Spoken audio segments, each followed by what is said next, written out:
Namaku Ratna, usia 42 tahun. Warga desa memanggilku Bu Hajah Ratna, istri dari Haji Soleh, seorang tokoh agama terpandang di desa ini. Sejak menikah dengannya 20 tahun silam, hidupku berubah dari wanita biasa menjadi seseorang yang selalu disorot, diteladani, dan dibebani banyak ekspektasi. Setiap pagi, aku membuka jendela rumah besar peninggalan mertuaku. Suara ayam dan azan subuh bersautan. Tanganku otomatis meraih mukena, menunaikan salat seperti biasa, seolah hidupku berjalan di jalur paling benar. Begitu selesai, kulihat bayanganku di cermin ruang tengah. Tubuhku masih terawat. Bahkan menurut beberapa ibu pengajian, aku awet muda. Kulitku tak sepucat perempuan seusiaku. Lesung pipitku masih tampak jelas saat tersenyum. Kotam, aku seperti tak pernah lelah. Tapi mereka tak tahu, aku justru terlalu sering lelah. Secara batin, Pak Haji Soleh adalah suami yang saleh. Rajin mengisi ceramah, dihormati oleh pejabat hingga tukang tambal ban. Tapi di Rama, kami jarang berbicara. Mungkin karena usia, atau mungkin karena ia lebih cinta kitab daripada menyentuh. Istrinya dingin, datar. Kami tidur satu ranjang, tapi seperti dua kutub yang tidak pernah lagi saling tarik-menarik. 5 bulan lalu, ia mengabarkan niatnya berangkat ke Tanah Suci untuk berhaji. Katanya ingin khusyuk mendekatkan diri pada Allah. Aku tentu bahagia dan mendukungnya sepenuhnya. Tapi entah mengapa, ada bagian kecil dalam diriku yang berbisik, kau akan kesepian lagi, Bu Hajah. Dan ya, bisikan itu benar sejak kepergian. Pak Haji, rumah ini seperti museum, sunyi, tak ada suara batuknya di malam hari. Tak ada nasihatnya saat melihatku menonton sinetron. Tak ada bau minyak kayu putih yang biasanya ia oleskan sebelum tidur. Hari-hariku hanya diisi rutinitas. Belanja ke pasar, menyiapkan nasi kotak untuk pengajian, dan menerima tamu-tamu yang ingin konsultasi agama. Aku melayani mereka dengan senyum dan petuah. Di luar, aku tetap Bu Hajah yang tegar dan anggun. Tapi saat malam tiba, saat lampu kamar kupadamkan, dan ranjang ini hanya menampung tubuhku seorang, saat itulah sunyi menjadi suara paling bising yang menusuk telinga. Aku menangis. Dalam-dalam, tak ada yang tahu, tak ada yang peduli. Kadang aku ingin menelepon suamiku, sekadar mendengar suaranya, tapi ia jarang mengangkat. Lagi di masjid, Ratna. Jangan ganggu. Begitu jawabnya. Aku paham, tapi tak bisakah sesekali ia bertanya, kamu sehat? Rindu. Suatu sore, motorku mogok saat pulang dari pasar. Aku kesal, bergegas mencari tumpangan. Lalu muncul Kang Darto, ojek kampung yang biasa antar jemput ibu-ibu ke pasar dan anak-anak sekolah. Ia berhenti di depanku. Bu Hajah, naik, saya antar pulang. Kang Darto ini pria yang 10 tahun lebih muda dariku, badannya tegap, berkulit sawo matang, dan punya tatapan mata yang selalu tajam, tapi hangat. Ia sering lewat depan rumah, menyapa, sopan, tapi kami tak pernah berbicara lebih dari 3 kalimat hingga hari itu. Di atas motornya, kami ngobrol ringan tentang harga cabai, jalan berlubang, bahkan soal anak-anak muda kampung yang suka begadang. Entah kenapa, aku merasa nyaman. Ia bukan tipe pria berpendidikan, tapi bicaranya jujur dan mengalir. Keesokan harinya, ia datang ke rumah. Katanya, bantu betulkan motor. Aku mengizinkan. Saat ia jongkok mengutak-atik mesin, aku memperhatikannya dari teras. Peluh di dahinya, otot lengannya yang bergerak saat memutar kunci semuanya tiba-tiba membuat jantungku berdebar. Harrison, sudah lama mati dalam diriku. Sejak hari itu, aku jadi sering menghubungi Kang Darto.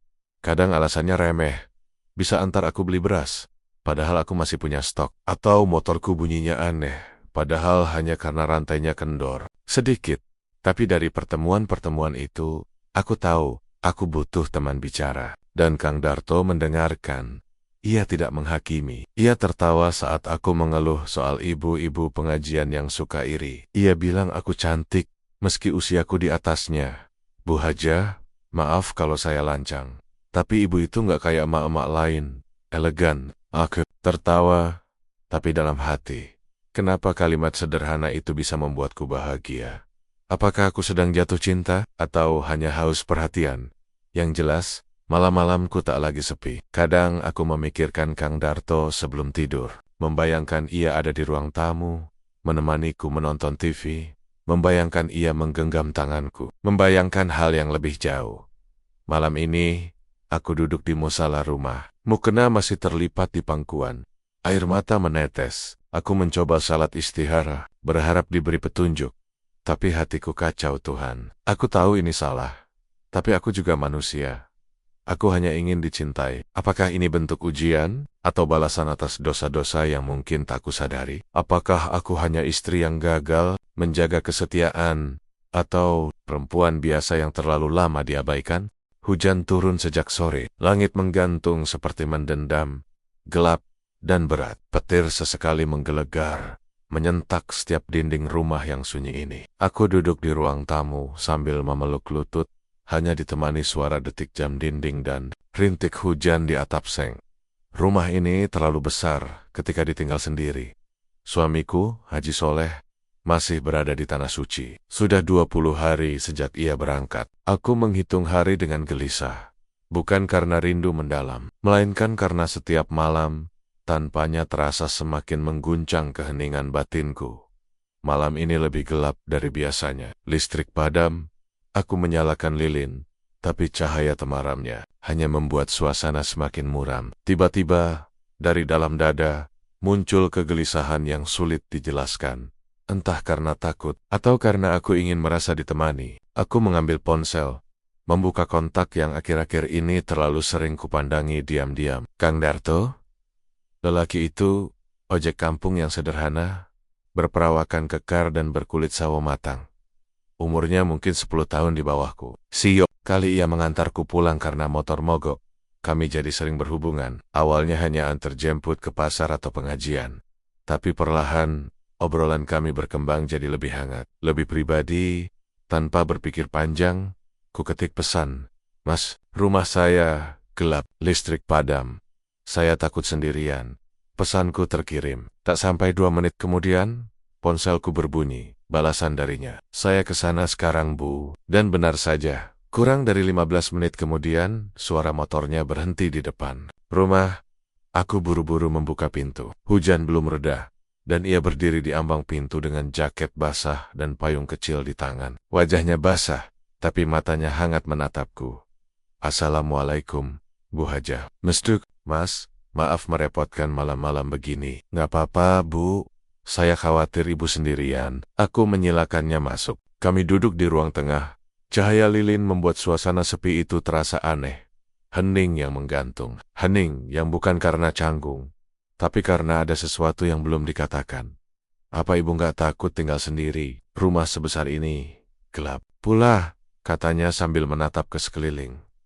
Aku tersenyum kecil, mencoba menyembunyikan suara hatiku yang sebetulnya ingin berteriak. Takut juga. Tapi siapa lagi yang bisa saya andalkan? Ia menatapku, tatapannya lama, dalam, dan membuatku salah tingkah. Kalau saya boleh bantu, jangan segan bilang, Bu. Saya senang bisa bantu. Aku mengangguk pelan. Entah kenapa, kehadirannya malam itu membawa kehangatan. Bukan hanya mengusir dingin karena hujan, tapi mengisi kekosongan yang sejak lama menekan dadaku. Aku bangkit ke dapur, membuatkan 2 cangkir teh panas. Ketika kembali, ia sudah melepaskan jaket dan menyampirkannya di kursi. Baju kos tipis yang melekat di tubuhnya memperlihatkan otot lengannya. Aku menunduk, menyodorkan teh sambil menahan debaran yang makin tidak bisa kusembunyikan. Kang Darto. Ya Bu, Mas, sehat-sehat aja. Kan, ia tersenyum. Alhamdulillah, tapi saya khawatir sama Ibu. Tiap saya antar Ibu pulang, wajah Ibu selalu kelihatan lelah. Aku tercekat. Kukira aku cukup pandai menutupi semua ini dengan senyum palsu dan baju-baju rapi. Melihatku lebih dalam. Kalau boleh jujur, lanjutnya pelan, saya merasa Ibu itu terlalu kuat. Tapi siapapun, sekuat apapun, pasti juga punya titik rapuh. Perkataan itu seperti memecahkan bendungan di dadaku. Aku tertunduk, menahan air mata yang tiba-tiba menggenang di pelupuk. Kupalingkan wajahku, pura-pura sibuk meniup teh panas. Ia meletakkan cangkirnya, lalu tanpa banyak kata, menggenggam jemariku. Tangannya hangat, tegas. Aku tersentak. ingin menarik tanganku, tapi tubuhku tak menurut. Jemariku tetap diam di sana, di bawah genggamannya. Maaf Bu, saya mungkin salah, tapi saya nggak tega. Lihat ibu selalu sendiri, selalu berpura-pura kuat. Air mataku jatuh satu persatu. Aku tak menjawab, tapi genggaman itu ku kenang sepanjang malam. Sejak malam itu, hubungan kami berubah. Aku jadi sering menghubunginya. Kadang meminta bantuan yang tidak penting. Kadang hanya ingin melihatnya datang ke rumah. Kami jadi terbiasa duduk di teras, berbincang sambil minum teh. Aku lebih baik. Senyumnya pun terasa seperti pelipur luka yang tak pernah sembuh. Tapi semua itu juga membawa rasa bersalah yang perlahan mulai mengakar. Aku sadar bahwa kami semakin dekat. Terlalu dekat. Satu sore, ia datang mengantar pesanan sembako dari warung. Setelah menurunkan barang-barang, ia duduk di tangga teras. Saat aku berdiri di depannya, ia menatapku lama, lalu berucap pelan, "Bu, boleh saya jujur?" Aku mengangguk tanpa suara. Saya suka sama ibu. Detik itu, dunia seakan berhenti berputar. Aku ingin marah, tapi tak bisa. Aku ingin menyangkal, tapi bibirku keluh. Karena jauh di dalam hatiku, aku pun menyukai lelaki itu. Lelaki yang melihatku bukan sebagai istri Haji Soleh, bukan sebagai Bu Hajah yang dihormati warga, tapi sebagai perempuan. Perempuan yang punya perasaan, yang butuh pelukan, yang haus perhatian. Malam harinya, aku menangis dalam sujud. Tuhan, aku tahu ini salah, tapi kenapa hati ini terus melemah? Aku berharap perasaan ini segera mati. Tapi nyatanya, ia justru tumbuh. Makin liar. Beberapa malam setelahnya, listrik kembali padam. Tapi kali ini, tanpa perlu undangan, Kang Darto datang. Aku membuka pintu, dan kami hanya saling tatap. Dia masuk. Tanpa kata, aku tak mengusir. Tanpa alasan. Saat itu, aku tahu, semua batas sudah diambang kehancuran. Tangannya menyentuh pipiku. Jemariku menyentuh dadanya. Napas kami saling bersahutan. Tak ada doa malam itu. Tak ada wirid, hanya dua tubuh yang terlalu lama menahan kerinduan, kini bersatu dalam pelukan yang tak halal, tapi terasa paling jujur yang pernah kurasakan. Malam itu, kami jatuh bersama dalam dosa. Malam itu, setelah semua selesai, kami hanya duduk diam. Napas kami masih tersengal. Dasterku kusut, rambutku berantakan, dan mataku menatap kosong ke langit-langit kamar. Kang Darto duduk di ujung ranjang, memegang rokok yang tidak ia nyalakan. Seperti aku, ia juga diam. Mungkin bingung, mungkin takut, mungkin menyesal. Aku menarik selimut, menutupi tubuhku yang terasa asing, seperti bukan milikku. Seolah tubuh ini bukan lagi rumah bagi diriku yang dulu. Aku merasa beku, tak ada lagi degup jantung berdebar, hanya ada hening yang pekat dan sunyi yang menyesakkan. Aku pulang dulu ya, Bu, ucapnya pelan. Aku mengangguk, tidak mengucapkan apa-apa. Tak ada pelukan, tak ada ciuman perpisahan, hanya sisa aroma. Tubuhnya yang masih melekat di kulitku, mengingatkan pada kenyataan pahit. Aku baru saja mengkhianati suamiku, lelaki yang mungkin saat ini sedang berdoa di depan Ka'bah, menyebut namaku, memohonkan ampun dan keselamatan untukku. Begitu pintu tertutup, aku terduduk di sisi ranjang, tangisku pecah, tubuhku berguncang. Aku menekuk lutut, menyembunyikan wajah di antara lengan. Aku ingin berteriak, tapi tak bisa. Suara ini hanya bisa meledak dalam hati, menampar-nampar kesadaranku yang hancur. Aku istri Haji. Bagaimana bisa aku lakukan ini? Pagi harinya aku bangun dengan mata bengkak. Wajahku pucat, tapi seperti biasa, aku tetap menyiram tanaman, menyapu halaman, dan menyapa tetangga dengan senyum tipis. Karena begitulah hidupku dibentuk selama ini. Tersenyum di luar, walau rapuh di dalam. Tak ada yang tahu. Tidak satu pun. Dan aku tetap begitu. Tapi nyatanya, satu dosa tak akan tinggal diam. Seminggu berlalu, Kang Darto masih datang ke rumah. Meski tidak setiap malam, kami seperti orang yang sedang menjalani permainan diam-diam. Bertukar lirikan di siang hari, berbisik di balik pintu malam hari. Awalnya canggung, tapi lama-lama terasa biasa. Bahkan candu malam kedua, ketiga, dan seterusnya. Kami lakukan hal yang sama. Aku tahu ini salah, tapi dalam pelukannya, aku merasa seperti perempuan utuh. perempuan yang diinginkan, bukan sekadar simbol istri salehah. Kami mulai tak bisa melepaskan diri. Seperti dua ekor ikan yang terperangkap dalam kolam sempit. Saling bertabrakan, tapi tak bisa berenang keluar. Kang Darto mulai bicara lebih lembut, memanggilku sayang di balik pintu, menyentuh rambutku dengan pelan, mencium keningku tiap kali hendak pulang. Ia memperlakukanku seperti sesuatu yang berharga, dan aku menikmati setiap perlakuan itu. Aku gak pernah nyangka bisa dekat sama perempuan sepertimu. Bu, katanya suatu malam. Aku hanya tersenyum, tak tahu harus berkata apa. Mungkin karena aku juga tak pernah menyangka bisa jatuh dalam dosa seperti ini. Di luar rumah, hidup tetap berjalan seperti biasa. Tapi aku tahu, pandangan warga mulai berubah. Ada bisik-bisik kecil di warung. Ada lirikan curiga dari ibu-ibu pengajian. Bahkan anak-anak kecil yang biasanya bermain di halaman rumah, kini menjauh. Apa benar Kang Darto sering ke rumah Bu Hajah? Katanya malam-malam. Ya Allah, jangan-jangan astikfirullah. Aku menutup telinga, berpura-pura tak dengar. Tapi suara-suara itu menghantui tidurku, membayangi setiap langkahku. Bahkan ketika aku mengimami pengajian, aku merasa semua mata menusuk punggungku. Seolah mereka semua tahu. Suatu sore, aku duduk di musala rumah, mengenakan mukena, mencoba salat taubat. Tapi tiap kali bersujud, wajah Kang Darto muncul dalam pikiranku. Tiap kali menyebut nama Tuhan, rasa malu menampar keras dari dalam hati. Aku tak layak, bisikku. Tapi aku juga tak bisa lepas. Satu malam, Kang Darto datang lebih awal. Aku menyambutnya seperti biasa, tapi malam itu, ia memelukku lebih erat, lebih lama. Dan saat kami duduk di ruang tamu, ia berkata, Bu, kalau Pak Haji tahu, Ibu bakal apa? Pertanyaannya menghentak. Aku terdiam. Dadaku terasa sesak. Mas, jangan bicara begitu. Tapi aku takut, Bu. Bukan cuma takut ketahuan, tapi takut kehilangan ibu. Aku menunduk, menatap ujung dasterku, jemariku mengelus lutut sendiri. Gelisah, kata-katanya menyentuh sesuatu yang selama ini kuhindari. Ketakutan itu nyata, dan aku tahu semuanya tinggal menunggu waktu untuk meledak. Kalau sampai ketahuan, kita habis, Mas. Ia mengangguk, tapi tangan kami tetap saling menggenggam, seolah kami rela terbakar, asal tetap bersama. 3 minggu berlalu sejak malam pertama kami jatuh dalam dosa. Waktu seperti bergerak dalam kabut. Aku berjalan di atas luka, pura-pura tak sakit. Tapi tubuhku mulai menunjukkan tanda-tanda yang mengusik pikiranku. Aku terlambat datang bulan. Awalnya kupikir karena stres, tapi makin hari, aku merasa mual di pagi hari. Kepalaku sering pusing, nafsu makanku berubah, dan tubuhku terasa lebih berat dari biasanya.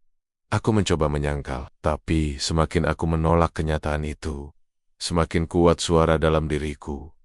Ratna, kau sedang hamil. Tanganku gemetar saat mencoba menghitung. Ini bukan anak Haji Soleh. Ini jelas bukan. Suamiku bahkan belum menyentuhku selama berbulan-bulan sebelum ia berangkat. Dan aku baru bersama Darto sebulan terakhir. Aku terduduk di kamar mandi. Air keran mengalir tanpa suara, tapi di dalam dadaku, badai mengamuk. Aku hamil. Aku hamil. Aku hamil dari laki-laki yang bahkan bukan suamiku. Dari pria yang bukan siapa-siapa dalam buku nikah. Dari seorang tukang ojek yang datang dalam malam gelap dan membawa cahaya yang salah arah.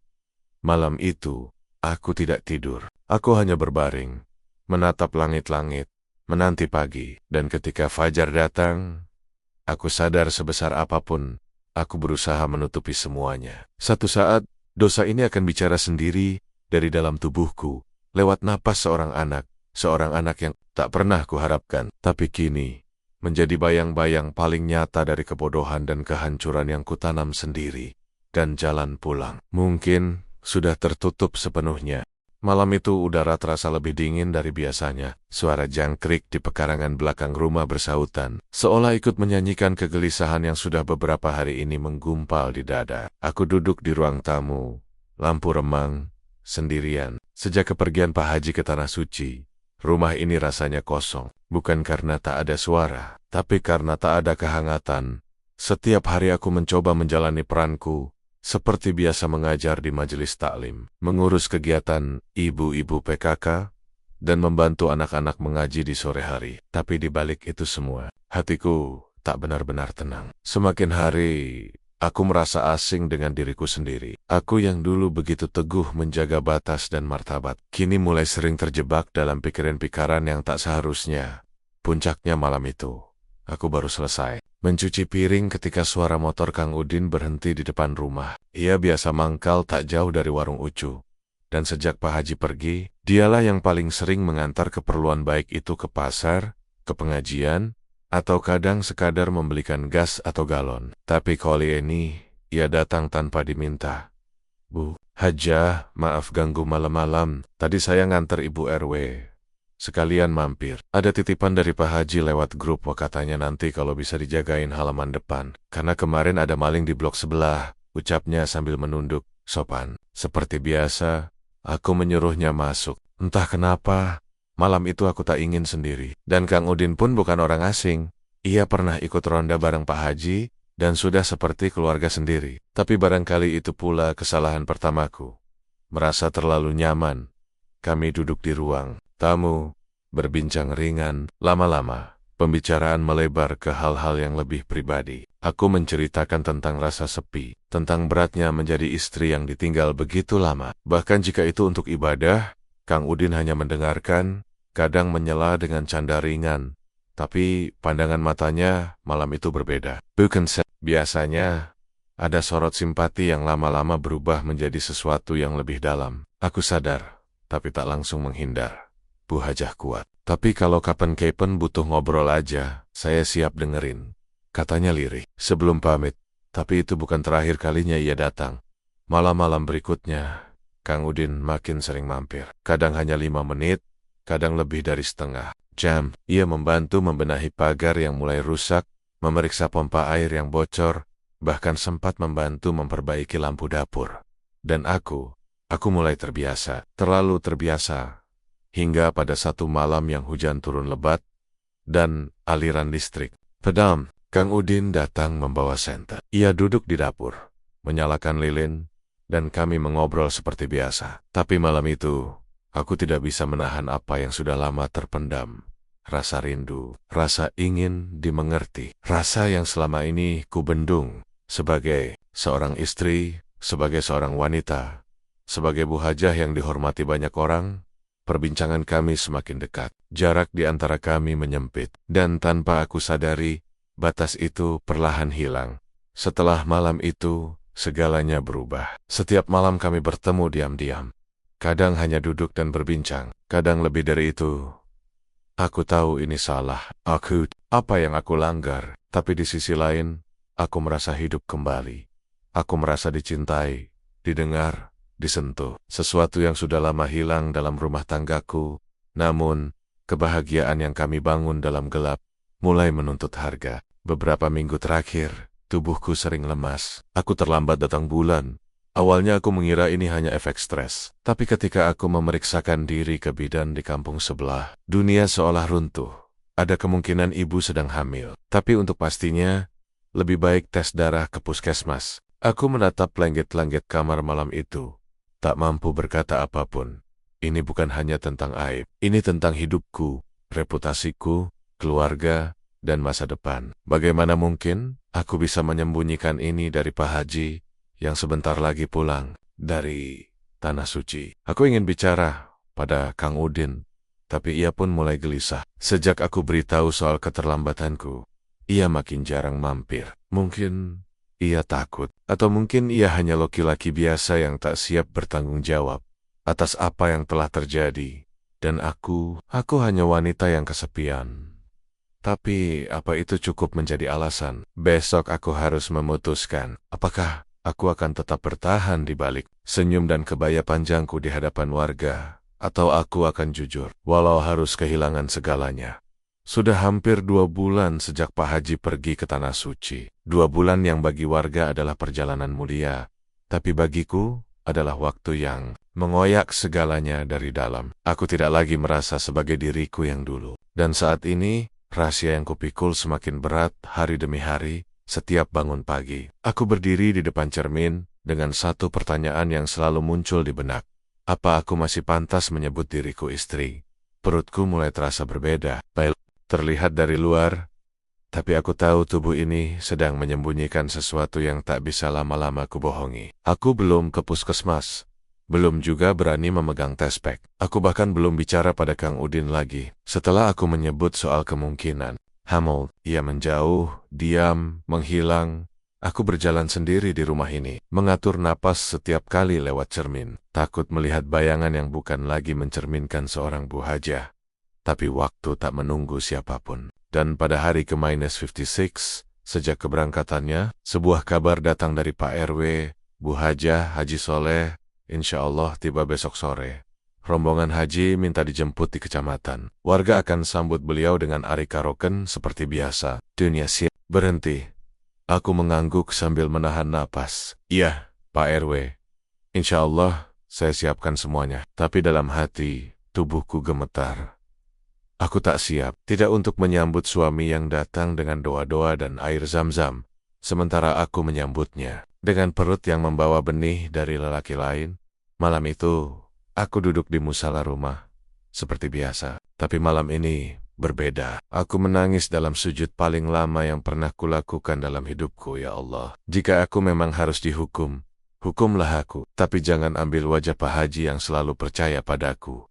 Jangan buat ia hancur karena dosaku. Keesokan harinya, rumah mulai ramai sejak siang. Ibu-ibu datang membawa nasi kotak. Pemuda masjid memasang tenda kecil dan kursi di depan rumah. Beberapa anak muda menggantung banner bertuliskan, "Selamat datang jamaah Haji Soleh." Dan aku, dengan kebaya hijau dan senyum yang kutarik paksa, berdiri di depan pintu, menyambut keramaian seperti biasanya. Padahal, dadaku sesak. Langkahku goyah jam 5 sore. Mobil travel yang membawa rombongan haji berhenti di depan gang. Warga bersorak. Beberapa mulai mengumandangkan salawat. Anak-anak berlarian sambil membawa bendera kecil. Pak Haji turun dengan wajah lelah tapi bahagia. Dan ketika matanya bertemu mataku, untuk sesaat aku ingin melarikan diri. Tapi aku tersenyum. Kupaksakan. Ia mencium keningku dan berkata lirih, "Ratna, aku kangen kamu." Hatiku remuk. Hari-hari setelahnya, rumah kembali ramai. Tamu datang silih berganti. Banyak yang ingin mendengar kisah perjalanan hajinya, mencicipi kurma oleh-oleh, atau hanya sekadar bersalaman dengan orang yang baru pulang dari tanah suci. Dan aku menjalani semuanya seperti boneka, duduk di sebelah suami, menghidangkan teh, tersenyum pada semua yang datang. Tapi di dalam, pikiranku berputar. Bagaimana aku bisa jujur? Bagaimana aku bisa katakan bahwa selama ia bersujud di raudah, aku justru bersandar di dada pria lain? Pak Haji mulai curiga, bukan karena melihat bukti, tapi karena aku berubah. Ia bertanya beberapa kali, "Kamu sering sakit ya akhir-akhir ini? Kenapa wajahmu pucat terus? Kamu sering mengeluh mual, masuk angin. Kenapa sih, Ratna?" Aku hanya menjawab dengan senyum dan alasan yang sama. "Capek, Pak, banyak tamu." Tapi hatiku tahu, waktu tak akan lama lagi. Rahasia ini akan terbongkar, entah lewat gosip atau lewat tubuhku sendiri. Karena aku sudah mulai muntah di pagi hari. Sudah sulit menyembunyikan perubahan bentuk tubuhku di balik daster dan kebaya longgar. Dan pada malam ke-10, setelah Pak Haji pulang, aku terbangun karena mual hebat. Aku berlari ke kamar mandi dan muntah. Tak sempat menutup pintu. Pak Haji yang sedang membaca Al-Quran malam itu. Mengikuti dari belakang, ia berdiri di depan pintu kamar mandi. Aku menoleh, dan kami saling bertatapan dalam diam. "Ratna, kamu hamil?" Tubuhku membeku, tak ada suara, tak ada yang bisa kujawab. Wajah Pak Haji berubah pucat. Al-Quran di tangannya jatuh ke lantai. Tapi ia tidak bertanya lagi, ia hanya menatapku. Lama, seolah menunggu pengakuan yang tak akan pernah bisa ia terima. Dan malam itu adalah malam ketika seluruh hidupku berubah. Pak Haji keluar rumah tanpa berkata apa-apa. Ia tidak kembali hingga pagi, dan ketika fajar datang, aku hanya duduk di ranjang, memeluk diri sendiri. Untuk pertama kalinya dalam hidupku, aku tak lagi merasa menjadi istri, tak lagi merasa menjadi siapa-siapa, tak lagi punya tempat pulang, karena semua yang kusimpan kini terungkap dan tidak ada cara untuk menghapusnya. Setelah badai yang menerpa rumah tangga kami, aku tahu tidak ada jalan pintas untuk memperbaiki semuanya. Pak Haji memang masih jauh dari kata memaafkan, dan tatapan dinginnya kadang membuatku teriris hingga ke dasar hati. Namun aku tidak mau menyerah. Aku mulai mengatur langkah baru dalam hidupku. Awalnya, aku lebih banyak menghabiskan waktu di masjid, mengikuti pengajian rutin, dan berusaha memperbaiki hubungan dengan tetangga yang mulai menjauh. Setiap kali bertemu ibu-ibu pengajian, aku berusaha tersenyum meski kadang terasa berat. Aku ingin mereka melihat bahwa aku bukan hanya sekadar wanita yang jatuh, tapi juga manusia yang ingin bangkit. Anak-anakku pun kuajak bicara pelan-pelan. Aku berusaha menjadi ibu yang kuat. Walau dalam hati, aku masih sering menangis sendiri. Mereka butuh aku, dan aku tidak boleh mengecewakan mereka, Pak Haji. Meskipun masih tertutup dan dingin, mulai perlahan menerima keberadaanku kembali. Mungkin ia masih menyimpan luka, tapi aku yakin waktu akan menjadi penyembuh yang paling ampuh. Suatu hari, saat kami duduk bersama di teras rumah, ia berkata dengan suara pelan, "Ratna, aku ingin kita coba lagi. Tapi kali ini, aku butuh kejujuran, dan aku butuh kamu bersungguh-sungguh." Aku menatap matanya, merasakan harapan yang mulai tumbuh kembali. Aku berjanji, "Pak, aku akan berusaha sekuat tenaga. Perjalanan penebusan ini tidak mudah, penuh liku dan air mata. Namun aku percaya, selama ada niat baik dan kesungguhan, Tuhan akan memberi jalan." Setelah keputusan Pak Haji untuk memberi kesempatan, aku benar-benar merasakan beban berat yang harus kuemban. Aku tahu ini bukan perkara mudah. Bukan hanya tentang kata maaf yang terucap, tapi tentang bagaimana membangun kembali kepercayaan yang telah retak.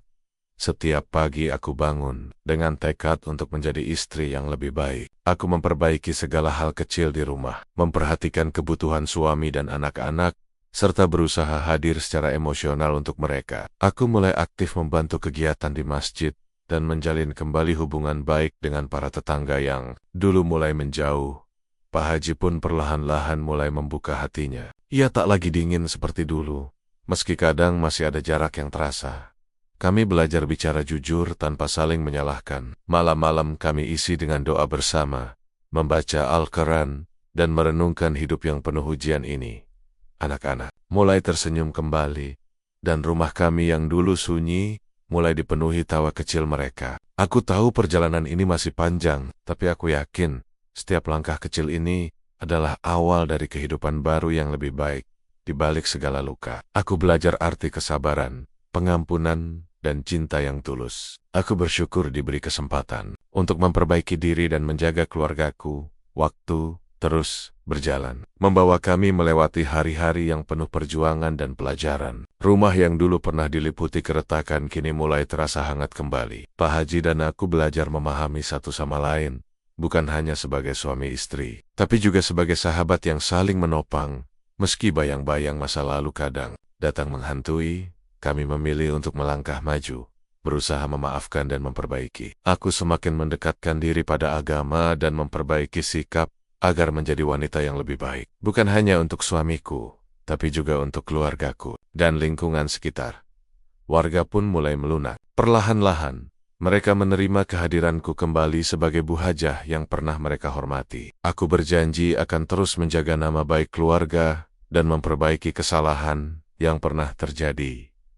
Kini, di tengah doa dan kerja keras, aku menatap masa depan dengan harapan. Meski tidak mudah, aku yakin dengan niat tulus dan usaha yang sungguh-sungguh, setiap luka bisa sembuh, dan cinta yang pernah retak bisa kembali utuh.